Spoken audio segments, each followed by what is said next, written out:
Yarana, bienvenue dans la mission Trouve la vie et me voici aujourd'hui avec mon frère Thomas. Donc je vais te laisser te présenter et tu nous raconteras comment tu as rencontré le Seigneur Jésus-Christ. Ok. Voilà, je m'appelle Thomas. Je suis né d'une famille de 5 enfants. J'ai 4 sœurs, je suis tout seul comme garçon. Et mon papa était un pasteur protestant. Et mon arrière-grand-père, c'est un pasteur aussi protestant. Et on a grandi un peu dans ce milieu d'école dimanche, un peu d'enseignement sur la parole de Dieu, mais sans plus, quoi. Donc du coup, un jour, mon papa est tombé malade. Et au moment qu'il a traversé un peu un moment difficile, quoi. Donc, la famille s'est regroupée pour jeûner, pour prier, mais il n'y avait rien qui s'est passé. Et il est décédé. Mais moi, dans mon cœur, c'était quelque chose qui m'a vraiment fait vraiment mal, quoi. Pour dire que on a quand même jeûné, la famille était là, à prison, quand même jeûné, quand même prié. On a pris ce temps-là pour mon papa, pour qu'il soit guéri. Mais rien ne s'est passé. Donc du coup, j'avais un peu la haine. J'ai eu la haine par rapport à Dieu, quoi. Parce qu'il n'a rien fait. Il n'a rien fait. Pour moi, je ne voulais plus entendre parler de l'évangile, de la parole de Dieu, de ce Dieu qu'on adorait. Donc, j'ai cheminé après, j'ai rencontré mon épouse. Donc du coup, on n'était pas encore mariés. Et on a cheminé ensemble. Et à un moment donné, parce que je suis tombé dans l'addiction de l'alcool, de la drogue, et toutes ces choses-là, j'étais jamais à la maison. Et on a eu un petit garçon en 2005. Et je me suis jamais occupé de mon fils et de mon épouse. Donc du coup, j'étais là avec mes copains, j'étais au bar, j'étais accro à l'alcool, et même à la drogue.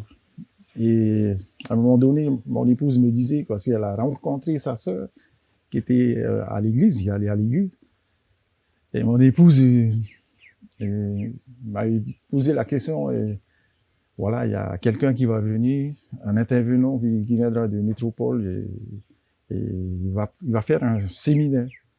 Et ce séminaire, il parle de couple. Mais moi, je lui ai dit, tu sais quoi? Je ne veux plus rien savoir par rapport à la parole de Dieu. Et si tu veux aller, je te dépose là-bas avec ta sœur. Vous allez, mais moi, ne me parle plus de ces choses-là. Je ne veux plus rien savoir.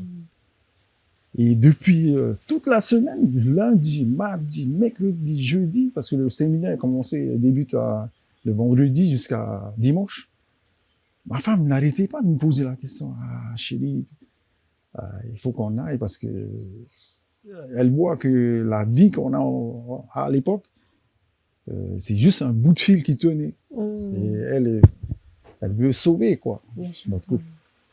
Elle dit, hey, c'est quoi? On va faire comme ça. Je vais te faire plaisir, hein? Je vais te faire plaisir. On va aller. Mais c'est la dernière fois. Ne me parle plus de ça. Donc, du coup, le samedi, on a été le samedi matin. Mais on était à la porte de l'église. Je ne dis pas que je sentais vraiment la présence de Dieu. Là, je suis rentré dedans, j'ai dit, waouh, il y a quelque chose je sais pas, à l'époque, je ne savais pas que c'était le Saint-Esprit, la présence de Dieu dans l'église qui était là. Là, je sentais quelque chose. Il y avait la louange, l'adoration, là, poum. Il y avait des paroles qui sont venues. Et là, j'ai pleuré, mais j'ai vraiment pleuré. Je me dis, c'est quoi ce truc-là? Je disais à ma femme.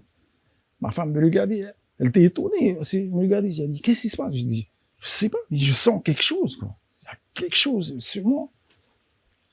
Et le dimanche, dernier jour du séminaire, il y a le pasteur qui est venu devant.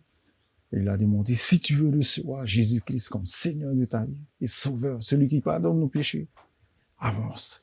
Il t'aime. Et là, j'ai pas hésité. Je disais à ma femme, j'étais là en larmes. Et pendant ces trois jours de séminaire, j'étais en larmes. Et même en remise de questions, quoi. J'étais là, et je me remettais, je me posais des questions. Qu'est-ce qui se passe? Et le dernier jour, je disais à ma femme, on va aller. Elle m'a regardé, on va aller. Parce que là, il y a quelque chose qui se passe. Et là, je suis parti dehors. Il y a une des sœurs qui était là, elle est décédée aujourd'hui. Elle m'a dit, tu veux recevoir Jésus-Christ comme Seigneur, Sauveur de ta vie? J'ai dit, ouais. J'étais là, je pleurais. Elle a dit, ferme tes yeux et répète la prière du salut. Donc, j'ai fermé mes yeux. Mais là, je pleurais vraiment. Et là, je voyais, dès que j'ai dit, Seigneur, pardonne-moi pour mes péchés. C'est comme s'il y avait une pellicule de photos, là. Je voyais tout. C'est comme si le Seigneur avait effacé mes péchés. Je voyais toutes les choses que je faisais à l'époque. Ah, je dis, Seigneur. Et c'était à partir de ce jour-là que j'ai commencé à cheminer avec le Seigneur.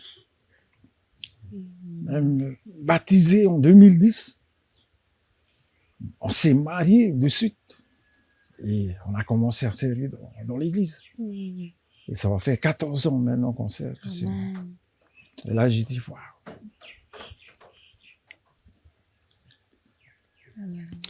À chaque fois que je témoigne de ce que Dieu a fait dans ma vie, je pleure parce que c'est un peu comme le fils prodigue qui est sorti de la maison, qui est revenu. Il dit, waouh, je vais rentrer chez mon père et lui demander pardon. Et ce qui m'a vraiment touché, c'est que le père, quand il a vu son fils, il a couru vers son fils, il l'a attrapé dans ses bras. Il a dit que mon fils est mort et aujourd'hui, il est revenu à la vie. Amen. Et là, j'ai dit, Seigneur, merci. Merci. Voilà un peu mon témoignage. Voilà, aujourd'hui. Hein. C'est ce qui s'est passé. Et je rends gloire au Seigneur. Amen. Ce qu'il a fait. C'est un témoignage très touchant. Est-ce que tu peux aussi me dire comment Dieu, à partir de ta conversion avec ton épouse, comment Dieu, parce que quand tu disais que votre couple, ça tenait qu'un seul fil, comment Dieu a pu vous redonner de l'intimité, de l'amour entre vous? Ouais, parce que à un moment donné, c'est ce que je disais, hein, il y a juste un fil qui tenait. C'est que c'est avec les enseignements qu'on a eus, les enseignements des couples. Et là, j'ai bien lu que la femme est très importante dans la vie d'un homme. Parce que c'est l'aide, c'est un aide.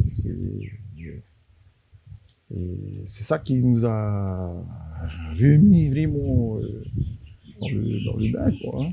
Voilà. Voilà. Oui, d'accord. Et quand tu disais que tu t'es vu comme le fils prodigue, est-ce que maintenant tu es capable de dire des paroles d'encouragement envers des personnes qui seraient comme toi, qui se sentent aussi filles et fils prodigues, mais que eux, par contre, ils diraient « je me sens trop sale pour revenir auprès du Père ». Juste encourager les personnes que Dieu les aime vraiment. C'est que voilà.